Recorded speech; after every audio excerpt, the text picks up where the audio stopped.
Yeah, good night. Peace. Hopefully everyone can hear me. Just doing another little live video. Um, breaking stuff down for you to see. I'm not going to be focusing on this, but this is called the Black Book.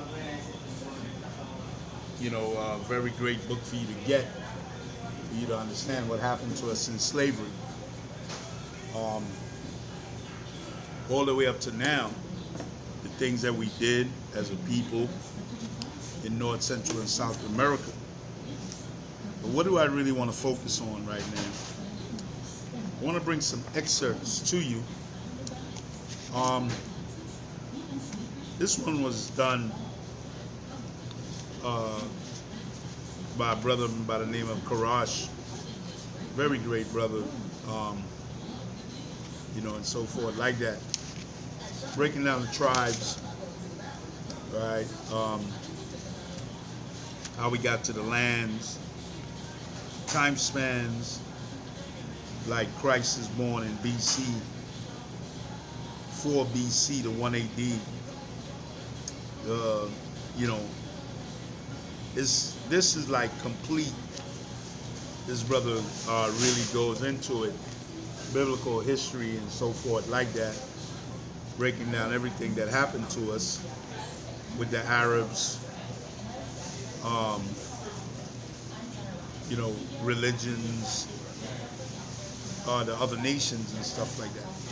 So what do I want to bring forth to you now is this, right?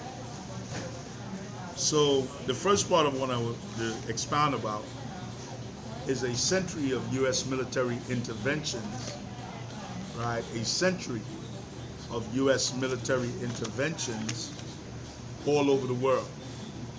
So I'm going to show you how wicked and how destructive this country is historically, and how they start wars, according to the Bible. And then the second part I want to bring out is the truth of the U.S. domination over Mexico. See, for you to understand what country that you're in, you have to see what they have done. And this European country, America is the little horn in the book of Daniel, the 7th chapter. America comes from out of the fourth beast, which is Rome.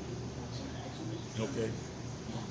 I keep expounding on this, but this is biblical fact. You say you go to church and you read the Bible and stuff like that. If you don't understand this stuff, you're going to have a problem. You're going to have a problem, big problem. Because you're not understanding the Bible. Straight up, you're not understanding the Bible. Okay, so that's why I bring you this information. All right, let's take the first part. Let's take the first part. There are many pieces of information I have. This is history and architecture. This breaks down Jerusalem. This breaks down Jerusalem all the way to Jerusalem of today. Its history and its architecture.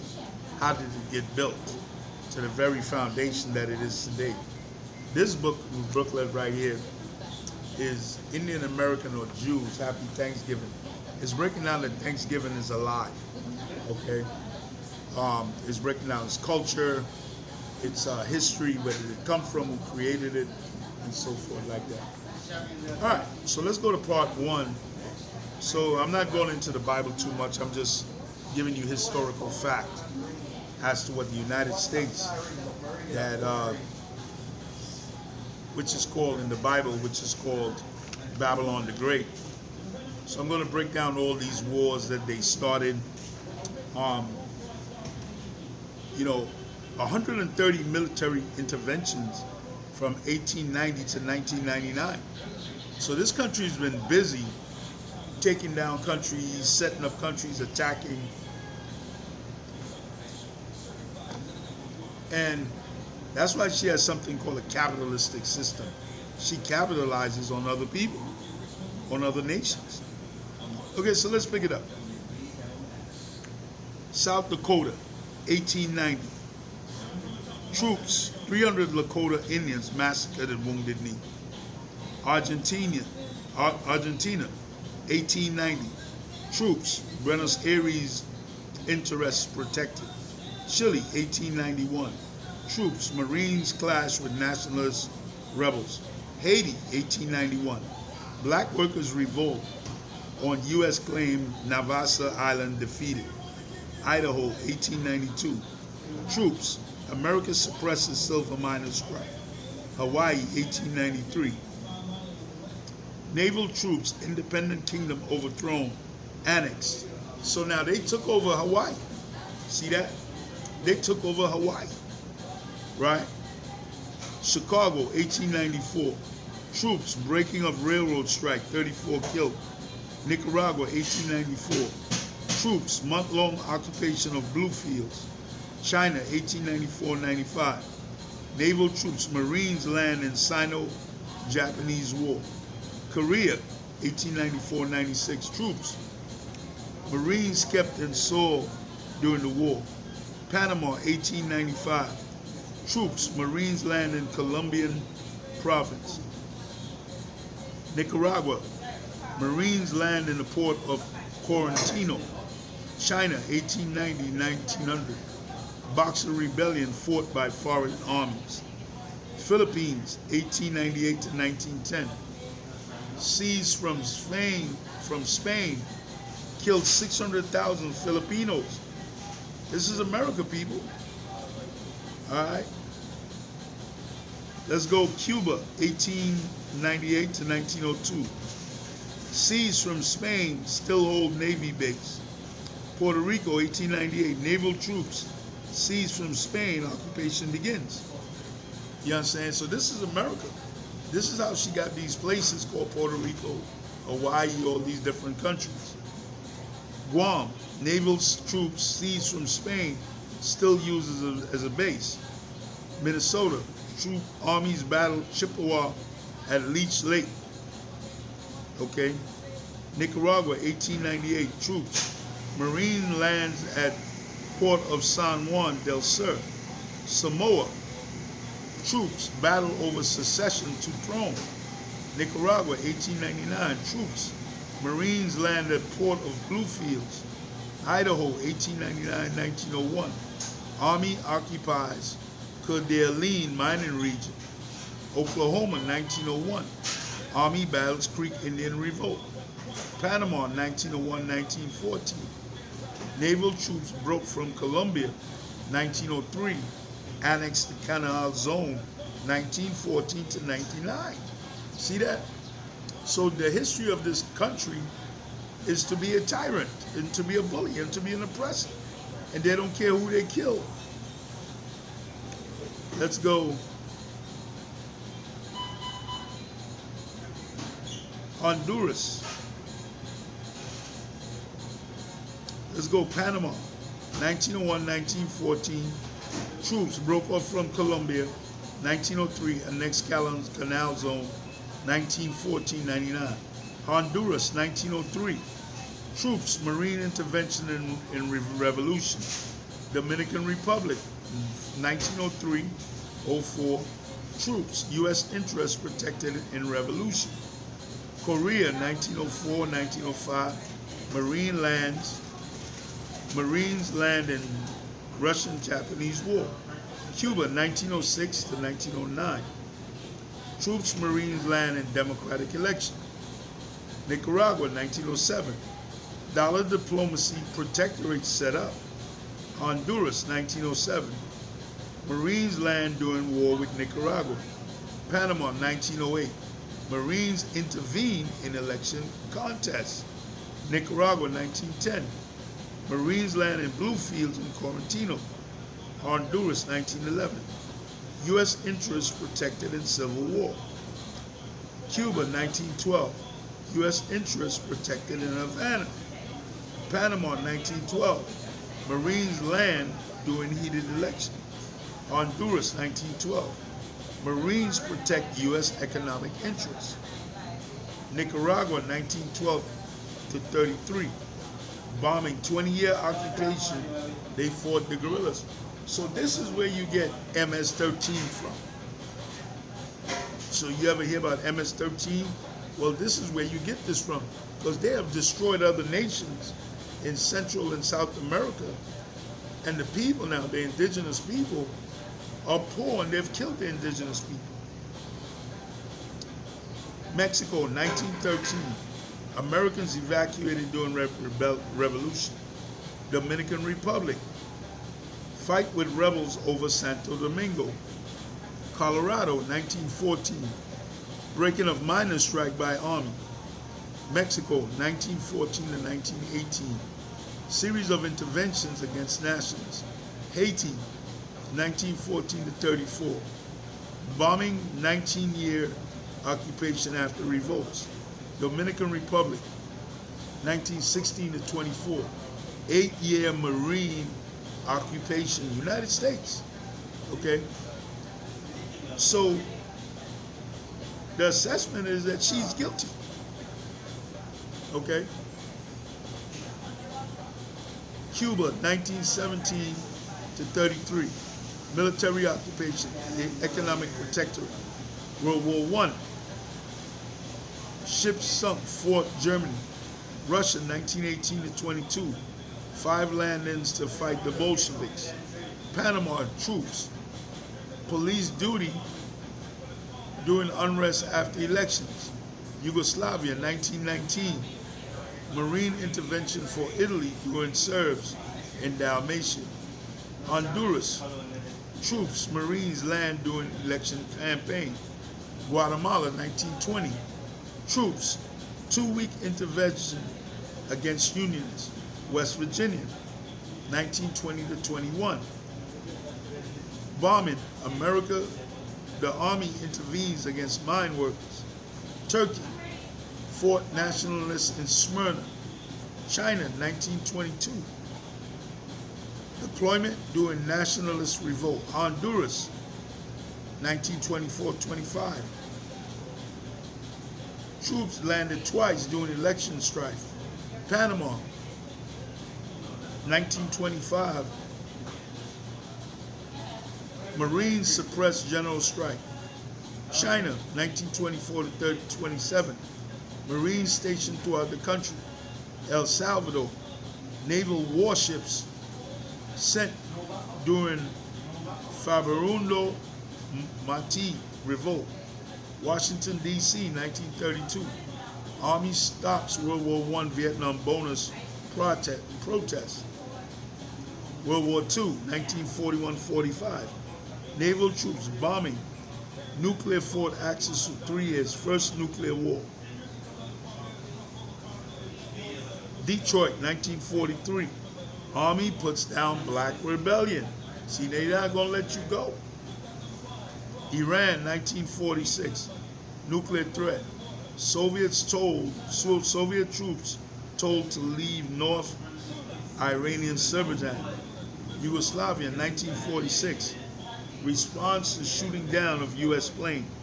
Uruguay, nuclear threat, 1947. Bombers deployed as show of strength. Greece, 1947-49. Command operation. U.S. directs extreme right in civil war. China, 1948-49.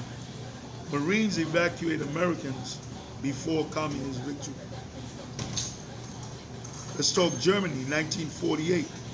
Atomic-capable bombers guard Berlin airlift. Let's go Philippines, 1948 to 54. Command operation. CIA directs war against the Hue Rebellion. Puerto Rico, 1950. Troops, naval bombing, nuclear threats.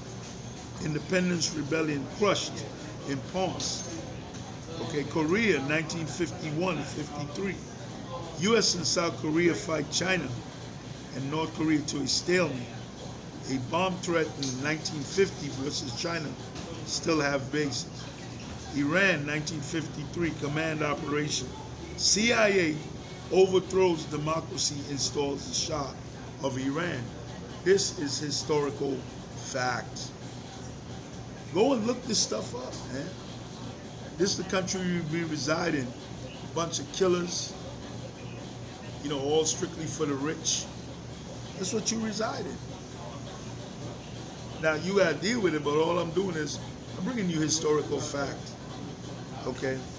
So we go Vietnam 1954. Nuclear threat. Bombs offered to French to use against siege. Guatemala 1954. Command operation bombing. Nuclear threat. CIA directs exile invasion after new government nationalizes U.S. company lands bombers based in Nicaragua. So they don't care where they go and what they do. They don't care where they go and what they do. They are a capitalist robbery tyranny system. Okay? That's why they carry the concept of the American eagle. What does an eagle do? It comes in with its claws, snatches whatever it's got to snatch, and break out. Okay, so when you go into the Bible, that's why this place is called Babylon. That's why this place is called Sodom and Gomorrah. That's why this place is called Egypt. That's why this place is called Rikers Island. That's exactly why it's called that. They don't care what they do and how they do it. Let's pick it up. Guatemala, 1954. No, Egypt, 1956. Nuclear threat. Troops. Soviets told to keep out of Suez crisis. Marines evacuate foreigners. Lebanon, 1958. Naval Marine occupation against rebels. Iraq, 1958. Nuclear threat. Iraq warned against invading Kuwait. China, 1958. Nuclear threat. China told not to move on Taiwan Islands. Panama, 1958. Troops. Flags. Protests erupt into confrontation. So that's just one page of the wickedness that this country has done to secure itself for what you call freedom now in this land of oppression. They don't care who they oppress. Okay? That's why they set up a military.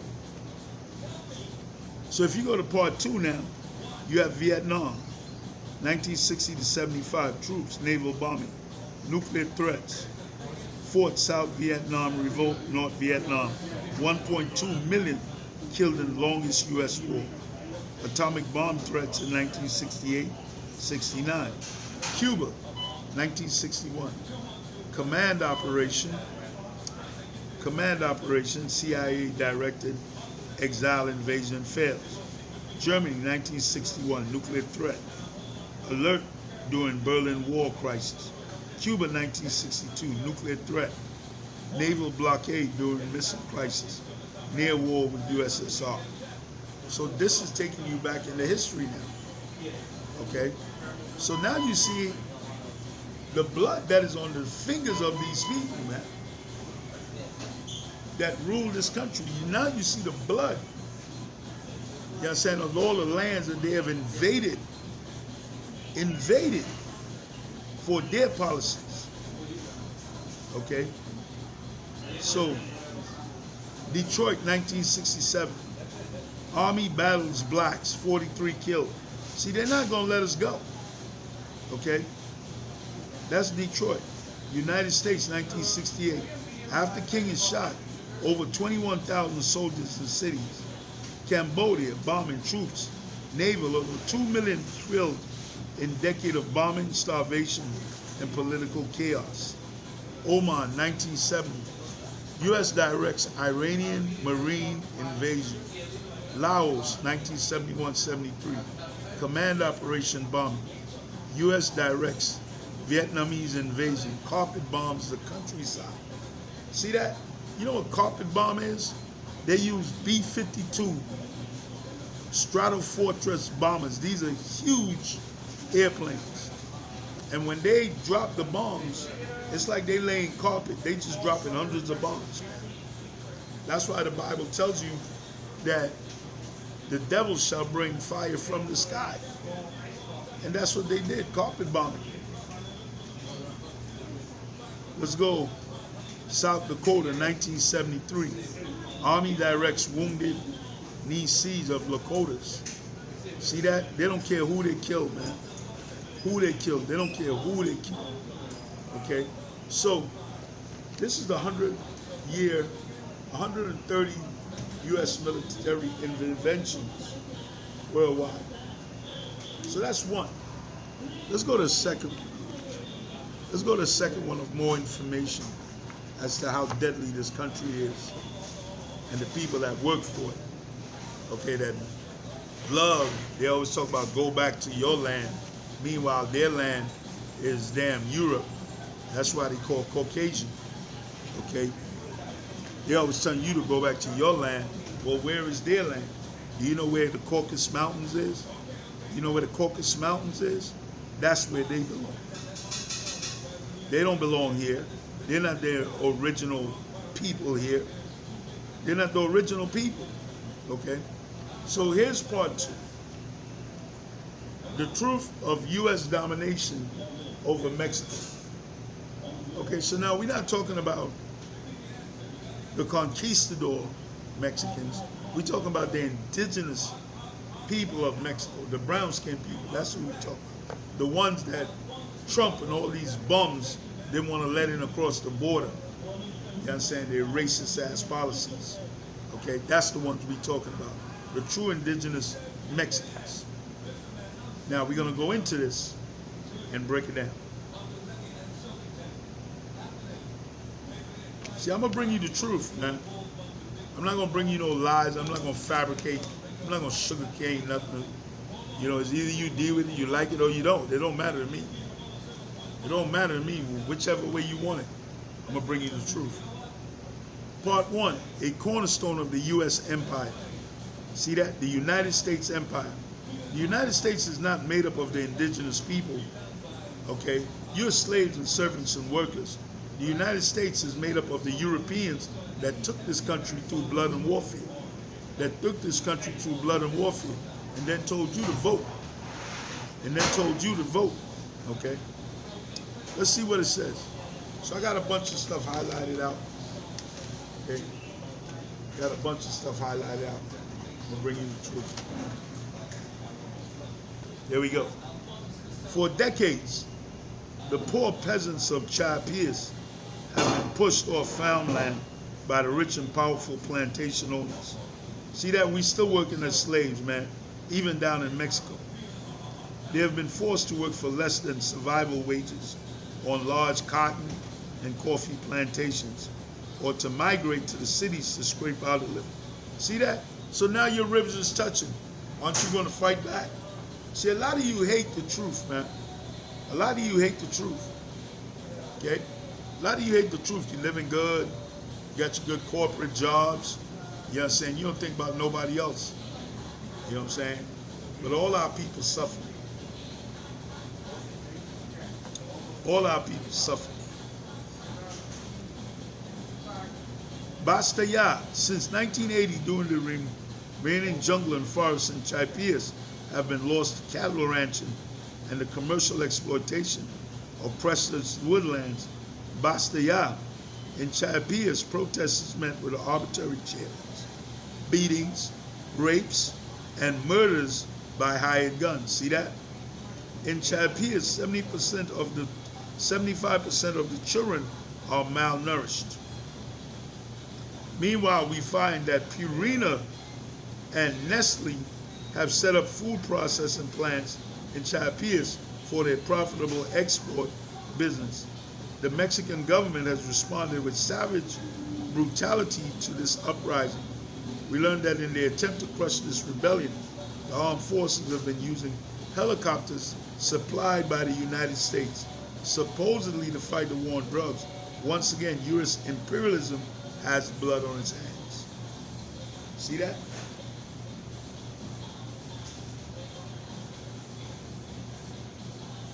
On the one hand, Mexico has undergone astonishing change. There's been a huge population shift from the countryside to the cities. An advanced industrial sector has been built up. Great productivity growth took place in the modern agricultural sector. The stock market in Mexico City is computerized. Travel through Mexico and you see the satellite TV dishes, but for all the change that have taken place, the most fundamental problem exists. Landlessness and rural poverty. See that? Not just in Chiapas, but throughout the country. 80% of the rural population is without steady work. That's the poor. So it's the same situation here in the United States. You understand? Don't get flossed over by the illusion that everything is good. Okay, we exist in hell. And somebody that's on top exists in heaven.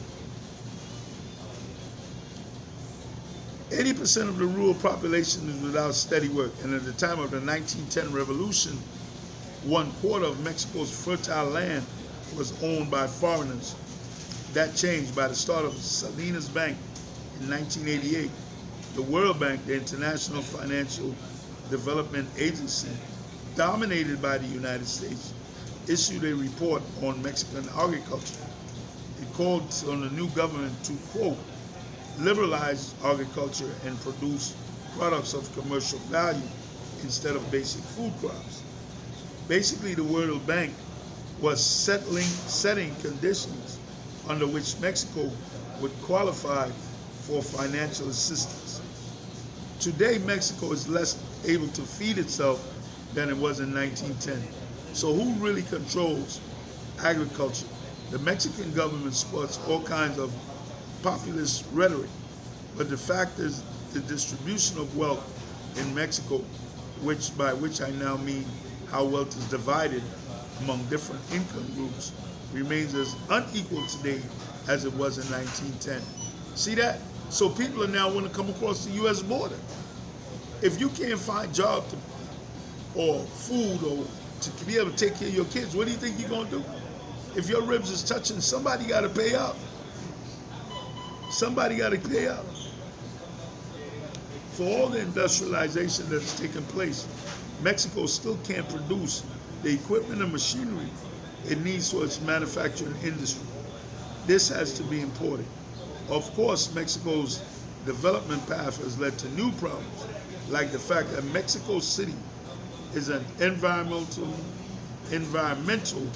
disaster zone, the most polluted major city in the world. Wait, that's page 1.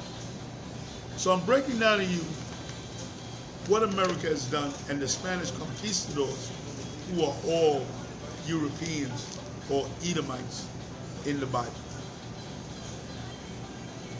The Mexican state is a dictatorship of big, private, and state capitalists and landlords who are tied to and serve imperialism. The Mexican state serves imperialism in 2 main ways. It provides the economic and financial conditions for imperialism to operate profitably, and it controls the masses using repression and other means to keep things the way that they are. See that? Just like in America. You got the rich and you got all the poor. And never the two shall meet. Mexico has its economic and governing elite, broad middle class, laboring classes. And there is a distinct Mexican economy. But there are 2 things must be said. First, Mexico is thoroughly penetrated by U.S. imperialism. Economically, it is penetrated by U.S. transnational corporations and banks. They exert tremendous power over crucial sectors of the economy. Where and how people work, live in Mexico has everything to do with the investment decisions and priorities of companies like General Motors, Ford, and IBM. Just look at the industrial government and the population movements that have taken place in northern Mexico. This is where U.S. auto and electronic firms have built high-tech sweatshops. But it's not just economic penetration. U.S. imperialism also penetrates the Mexican state. The U.S. provides economic aid and assistance. It provides training, equipment, and services to Mexico's military. And leading government ministers have been trained in the United States. Many of Salinas' key ministers and advisors are graduates of major U.S. universities. The leading businesses and groups and banks have close partnerships and connections with the Mexican state and U.S. capital. Now, when I speak about imperialist domination, I don't mean that just U.S. corporations are inside Mexico. I also mean that Mexico is inside the imperialist world economy. It is integrated into the world capitalist system. This is a system based on exploitation and oppression. It is a system in which a handful of rich countries dominate the oppressed nations of the third world. So a brother was speaking to me today about the coming of the New World Order. There's no coming of the New World Order. The New World Order has already been in place. You know, people try to tell me about, you know, this New World Order, this New World Order. They don't even know what the hell the New World Order is. The New World Order has been in play before they were born. Okay? New World Order has been in play. Been set up. Been set up. Okay? It says, yet these countries use up 80% of the world's productive resources, and their ruling classes control 80% of the world income. Why is this? Because the role and position of the oppressed nations in the global economy is determined by unequal power relations and an unequal global structure of production, trade, and credit. The ups and downs of this world economy, the prices of goods, are bought and sold on world markets. The production methods and technologies used internationally, the new foods people eat and how they are packaged, the economic and political rivalries between different imperialist powers, these and other factors work their way down through the Mexican economy, right down to the most basic level. So, showing you how they dominate. See that? It goes into all of this. It goes into all of this. Right, I'm gonna pull out a few more excerpts. Part 2, imperialist modernization and the misery in the countryside. See that? Somebody asked me about hell. What is hell? The misery in the countryside.